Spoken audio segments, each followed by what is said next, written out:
and help the on-the-ground response. The President has directed a whole-of-government response. The Coast Guard has set up a unified command, and the Department of Transportation, U.S. Army Corps of Engineers, FBI, the National Transportation Safety Board, and Federal Highway Administration are all on the ground supporting state and local authorities in their recovery and rebuilding efforts.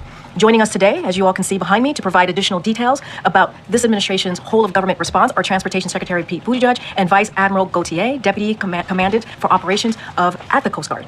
With that, I will turn it over to Secretary Buttigieg, followed by the Vice Admiral. Secretary? Thank you very much, Karina. I want to start by thanking the Vice Admiral and the whole Coast Guard for their extraordinary partnership and recognizing the leadership of President Biden, who from the very beginning has been acting to make sure that we have a whole-of-government response to support the people of Baltimore. Yesterday, America awoke to shocking images of the Francis Scott Key Bridge collapsing after it was struck by a Neo-Panamax container vessel. And by the time most Americans saw those images, first responders and rescuers had already been at work for hours to save lives. That quick work unquestionably made an enormous difference, and they have our gratitude. In fact, if not for several factors, including those responders' efforts, the Mayday call, the maintenance closure that was already underway, and the time of day of this impact, the loss of life might have been in the dozens. But tragically, 6 people did lose their lives, and a 7th was badly injured. These were workers who went out to work on a night shift, repairing the road surface while most of us slept. Work is undergoing to recover their remains, and our thoughts and prayers are with their loved ones whose lives are never going to be the same. Even as those families come to terms with this grief, and even as those recovery operations continue, work is underway to investigate what happened and to restore the key transportation resources that were impacted.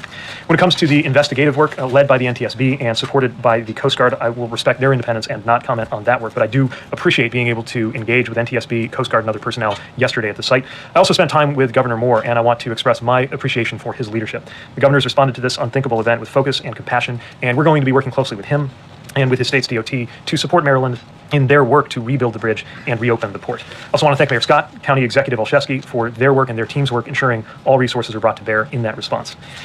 While the investigation and the response continue, President Biden has made clear that this whole administration will be providing support in every respect for the recovery and the rebuilding process. From a Department of Transportation perspective, that really comes down to 4 major focus areas: reopen the port, deal with the supply chain implications until the port does reopen, rebuild the bridge, and deal with the surface transportation implications until the bridge is rebuilt. Each of those is a distinct line of effort, and we're already taking steps toward each goal. With regard to the port, again, the Coast Guard, in coordination with the Army Corps of Engineers, will lead on the channel cleanup and the reopening so that that port can get back to full operation. We are concerned about the local economic impact, with some 8,000 jobs directly associated with port activities. And we're concerned about implications that will ripple out beyond the immediate region because of the port's role in our supply chains. This is an important port for both imports and exports, and it's America's largest vehicle handling port, which is important not only for car imports and exports, but also for farm equipment. No matter how quickly the channel can be reopened, we know that it can't happen overnight, and so we're going to have to manage the impacts in the meantime. We're working to mitigate some of those impacts, including using tools that didn't exist just a few years ago. Following the disruptions to supply chains from the COVID pandemic, President Biden's infrastructure package included the establishment of a new freight office within our department to help coordinate goods movement in ways that were not possible before. To be clear, ocean shipping is not centrally controlled the way you might expect with, for example, air traffic control. So having these tools allows us to create coordination that just didn't exist before. It's helped us to smooth out supply chains after COVID. It's helped us to manage the Red Sea crisis, and we're using it now to help the hundreds of different private supply chain actors get better coordinated to keep goods moving.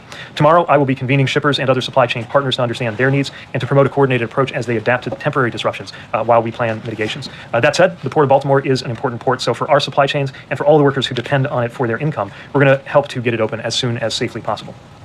Now, for the bridge, we are going to be working with NTSB as they lead their independent investigation. It's too early to speculate, of course, what NTSB will find, but if they discover or determine anything that should be considered in the regulation, inspection, design, or funding of bridges in the future, we will be ready to apply those findings.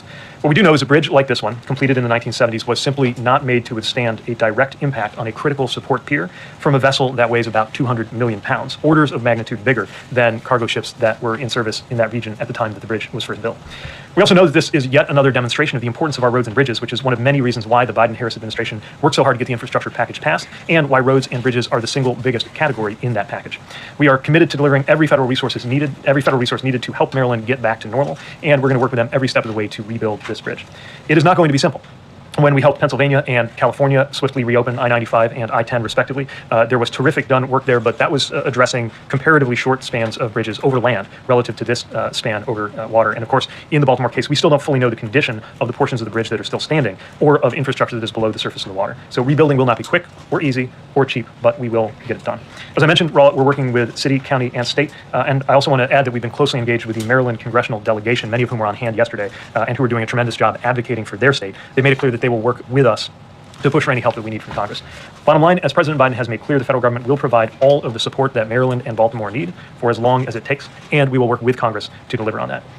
I'll end with this. For the families of those presumed lost, for the people of Baltimore who are going to be feeling this closure in day-to-day life, and for everyone affected by the port closure and its supply chain impacts, the president and the whole government will be here with you until everything is rebuilt stronger than ever. Our country put its arms around Florida when the Sunshine Skyway Bridge collapsed in 1980. America rallied around Minnesota after the bridge there collapsed in 2007. This will be a long and difficult path, but we will come together around Baltimore, and we will rebuild together. Admiral? Thank you, Mr. Secretary and Karine. So let me just add to what the Secretary has already briefed you on here. So yesterday evening, I think as you know, after an intense and thorough multi-agency search on the water and from the air, the Coast Guard Incident Commander, Rear Admiral Shannon Gilreath, suspended the search for the individuals missing from the bridge collapse. He did this after consulting Governor Moore and many of the other agencies that were involved. The Coast Guard and the response community is deeply saddened that the missing individuals have not survived. And the Coast Guard appreciates the state of Maryland's leadership and humanity in supporting the family members of the missing. I'd like to personally thank the state and local responders for their heroic search and rescue efforts. While we didn't achieve the outcome that we had hoped for, it was a tremendous team effort in the treacherous operational conditions. As this aspect of the response shift to recovery operations and consistent with the President's direction to get the port up and running as soon as possible, the Coast Guard highest priority now is restoring the waterway for shipping, stabilizing the motor vessel dolly and removing it from the site, and coordinating a maritime casualty investigation under the leadership of the National Transportation and Safety Board. So just a couple of words on each one of those. So in terms of assessing, restoring the waterway, the Coast Guard is very tightly connected to the Army Corps of Engineers as they lead in that role as the lead federal agency for that effort. As we were in the Oval Office, the President called General Spellman, the Chief of the Army Corps of Engineers, who is on site. General Spellman and I had a number of conversations yesterday in terms of the coordinated approach moving forward, and they are moving very aggressively and putting resources and mobilizing the necessary equipment, conducting the analysis and the underwater surveys to do that. In terms of continuing to stabilize the vessel, mitigating any pollution threat, and removing the vessel from the area, the vessel is stable, but it still has over 1.5 million gallons of fuel oil and lube oil on board, and it does have 4,700 cargo containers on board. 56 of those contain hazardous materials, and 2 are missing overboard. The ones that are in the water do not contain hazardous materials. And then around 13 or so on the bow of the ship were damaged as the bridge collapsed and impacted the front of that ship. So the Coast Guard has moved aggressively to board the vessel, and we have teams on board. The responsible party, the ship operator, has mobilized, activated their marine salvage plan in addition to their marine pollution response plan, both things that are required by the United States Coast Guard. That Salver is Resolve Marine Incorporated, and they have begun mobilizing resources to take the next steps appropriate to refloat the vessel and remove it from that area. The real critical thing here is that, as you know, a portion of the bridge remains on the bow of that ship, and we will be coordinating very closely with the Army Corps of Engineers and their contractors to first effect the removal of that debris before the vessel can then be removed. The vessel bow is sitting on the bottom because of the weight of that bridge debris on there, and there are underwater surveys that are happening by remotely operated vehicle. Divers will be in the water today to complete that underwater survey. There's no indication that there's any flooding or any damage underneath the waterline to that vessel, and that effort will continue. We'll keep you informed of that. And then lastly, in terms of the casualty investigation, as the Secretary has said, this is led by the National Transportation and Safety Board. I've had a couple of conversations with Chair Hamandi on this account, and basically what we've done is we've activated a memorandum of understanding between the Coast Guard and NTSB, and because of the multimodal and complex nature of this investigation, we will be providing Coast Guard investigators for what we call a Marine Board of Investigation, which is our highest level of investigation in the Coast Guard that will fold in and coordinate with the NTSB investigation as that moves forward. I think the Secretary closed with some top-line messages, and for us, I can tell you that our unified command, which is essentially a term that we use in the United States for how we mobilize against crises with all the appropriate federal, state, local agencies and other stakeholders. We have a tremendous amount of talent on there and a lot of resourcing, and given the magnitude and importance of this response, it's going to be very, very aggressive moving forward, and we'll keep you informed of that. Thank you. Thank you so much. Admiral, CNN has obtained a government memo that the Coast Guard is currently evaluating hazardous material that was contained in some of the containers on the ship. Can you update us on that investigation? And is there a threat to the public from any of the materials on board the ship? There is no threat to the public from the hazardous materials on board. So we've obtained the vessel manifest that container ships carry and done the analysis of the types of hazmats that are on board. We have a very specialized hazmat team on board called the Atlantic Strike Team. We have 3 of those around the country, and we have air monitoring them there to detect if there are anything that are coming off of those containers. The majority of those containers are closer to the pilot house and are completely unaffected by the damage to the bow of the ship, and we have not determined that there's any kind of release at this time. So what do you assess as the risk that some of those materials could leak or spill? So most of these things are things like mineral oils, and even though they're hazardous, we've determined that there really isn't any kind of threat to the public. And Secretary Buttigieg, for you, President Biden has said the federal government should front the full cost of reconstructing the bridge. What do the early estimates say that cost will be, and how quickly can you get that money? We don't have dollar estimates yet, but we actually have provisions that allow us to begin releasing funding even while that is being determined. My understanding is, as we speak this afternoon, an emergency relief funding request has come in from the Maryland State DOT. We'll be processing that immediately to start getting them what they need. Also, later today, there will be a design and procurement-oriented meeting that we'll participate in, our Federal Highway Administration, along with NDOT. Again, obviously, it's early days, but now is the time to begin scoping that out so that they can get to work. Thank you, President. Related to that, Mr. Secretary, how much existing money is there now within DOT coffers to handle requests such as other one from MDOT? Do you have funding through the Federal Highway Administration, through the infrastructure law, or when do you anticipate having to go to Congress with potentially a supplemental request on the bridge costs? So the infrastructure law did authorize funding into the emergency relief account, which is the mechanism that is most likely to come into play here. Last I checked, there was about $950 million available, but also a long line of needs and projects behind that. So it is certainly possible. I would go so far as to say likely that we may be turning to Congress in order to help top up those funds, but that shouldn't be a barrier to the immediate next few days beginning to get the ball rolling. What will be the time frame of sending that sub-request? I think it's too soon to know the mechanics of that. And for the Vice Admiral, can you discuss broadly just the safety of maritime shipping in general, and kind of the strength of the regulations that govern it, and particularly the inherent international nature of the maritime business could potentially create issues, especially if you have ships based in different countries with potentially weaker regulations. Can you speak to those broader issues? Yeah, absolutely. So despite what happened 36 hours ago in Baltimore, the maritime mode of transportation, merchant shipping, is an incredibly safe mode of transportation, not just here in the United States, but worldwide. While we do have a regime of regulations that are just comprehensive in terms of the vessel conditions, the cargo that they carry and how they do that, the qualifications and certifications from the mariners who operate these ships, those are actually networked with a global set of regulations that we negotiate and uphold through the International Maritime Organization in London. So this ship was flagged by Singapore. That was the Flag State Administration, and I spoke with the administration in Singapore just a few hours ago. They'll be participating in the investigation. We do something called Flag State examinations to ensure that even though these are not U.S. flag vessels coming in, we do an inspection to assure that they meet the high international and domestic standards that we demand. Secretary Buttigieg, I know that you said the rebuilding efforts are just beginning, but when it comes to the actual port, can you give us a sense of what the timeline would be for reopening? Is it days? Is it weeks? Is it months? And same for the bridge. Are we talking about weeks, months? Are we talking about years?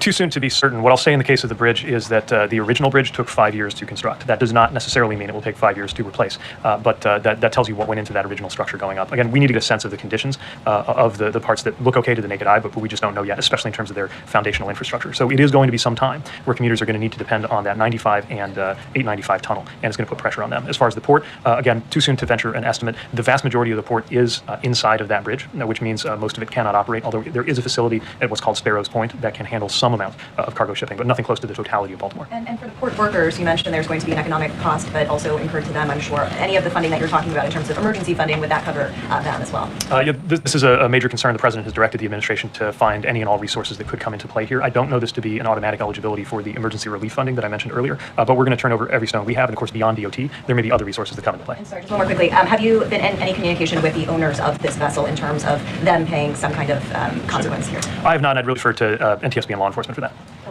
Mr. Secretary, do you envision that this would be constructing a very different bridge going forward? You referenced the 1970 state of affairs then. Do you believe it would be an entirely new span, and would you envision different safety mechanisms as you are assessing this at this point?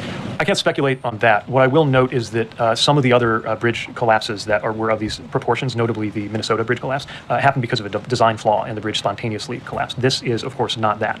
This was the result of an impact. But we don't yet know what NTSB will find or how that might inform plans going forward. And based on what you've seen so far, do you recommend that any other spans take any steps based on what we've learned about however remarkably unusual it was for that impact? Do you think there need to be different steps to protect other spans going forward? Some modern bridges around the world, especially after the 1980 Tampa incident, have been designed with different features to mitigate impacts and protect their peers. Right now, I think there's a lot of debate taking place among the engineering community about whether any of those features could have had any role in a situation like this. Again, it's difficult to overstate the impact of this collision we're talking about. It's not just as big as a building, it's really as big as a block. 100,000 tons all going into this pier all at once. But one other thing I would add, more broadly speaking, is that the President's infrastructure package has the first ever dedicated federal fund for resilience. Largely that's been construed in terms of seismic resilience and resilience in the face of extreme weather events, but certainly something we'll be looking at going forward, knowing what we've experienced in Baltimore. And lastly, the status of the crew of the cargo ship, maybe the Vice Admiral is better suited for that. Are they still on board, and are they fully cooperating with what you need? The crew is cooperating with what we need. They remain on board,